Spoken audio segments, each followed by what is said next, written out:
നമസ്തേ, ഞാൻ ജോസ് ചൗധരി. ഞാനിന്ന് പറയാൻ ഉദ്ദേശിക്കുന്നത് മുട്ടുവേദനയുടെ ഒരു പരിഹാരമാണ്. എത്ര പഴകിയ മുട്ടുവേദനയാണെങ്കിലും നമ്മൾ എന്തെല്ലാം ചെയ്തിട്ട് മാറാത്തയാണെങ്കിലും ഈ ഒരു പ്രയോഗം ചെയ്യാമെങ്കിൽ അത്ഭുതകരമായിട്ടുള്ള റിസൾട്ട് വരും. ഇത് ചെയ്യുമ്പോൾ ശ്രദ്ധിക്കേണ്ട ഒരു കാര്യം, നമ്മുടെ കയ്യിൽ ഗ്ലൗസ് ഇട്ടിട്ട് വേണം ഈ മരുന്ന് ചെയ്യാൻ.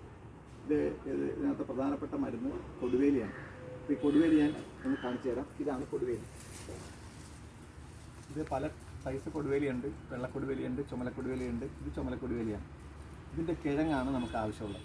ഈ കിഴങ്ങ് നമ്മൾ പറിച്ചെടുത്തിട്ട് കയ്യിൽ ഗ്ലൗസ് ഇട്ടിട്ട് ഒരു കത്തി കൊണ്ട് അതിൻ്റെ തൊലി ചിരണ്ടിക്കളണം. എന്നിട്ട് അതിനകത്തൊരു നൂല് പോലത്തൊരു നാരുണ്ടാകും. അതും കൂടി കളഞ്ഞിട്ട് ചുണ്ണാമ്പ് വെള്ളത്തിലിട്ട് വെക്കണം. ചുണ്ണാമ്പ് വെള്ളത്തിലിട്ടിട്ട് ഒരു 5 പ്രാവശ്യം ചുണ്ണാമ്പ് വെള്ളത്തിൽ മാറി മാറി ഇടണം. മാറി മാറി ഇട്ട് കഴിഞ്ഞിട്ട് അത് എടുത്ത് നെല്ലിട്ട് ഉണക്കിയിട്ട് നല്ല മൂത്ത തേങ്ങയുടെ പാൽ എടുത്തിട്ട് ഇത് കല്ലിലിട്ട് അരക്കണം. അരച്ചിട്ട് ഈ മുട്ടുവേദനയുള്ള സ്ഥലത്ത് ഒരു മണിക്കൂർ പെരട്ടി വെക്കുക.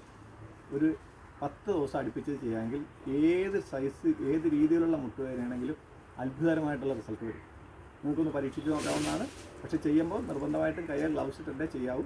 ഇല്ലെങ്കിൽ കയ്യിൽ അലർജി ഉണ്ടാവും. ഇനി വെള്ളക്കൊടുവേലി കിട്ടിയില്ലെങ്കിൽ ചുമലക്കൊടുവേലി ഉപയോഗിക്കാം. ഏത് കൊടുവേലിയാണെങ്കിലും അത്ഭുതകരമായ റിസൾട്ട് വരും. ചെയ്യുമ്പോൾ ശ്രദ്ധിച്ച് ചെയ്യണമെന്ന് മാത്രം.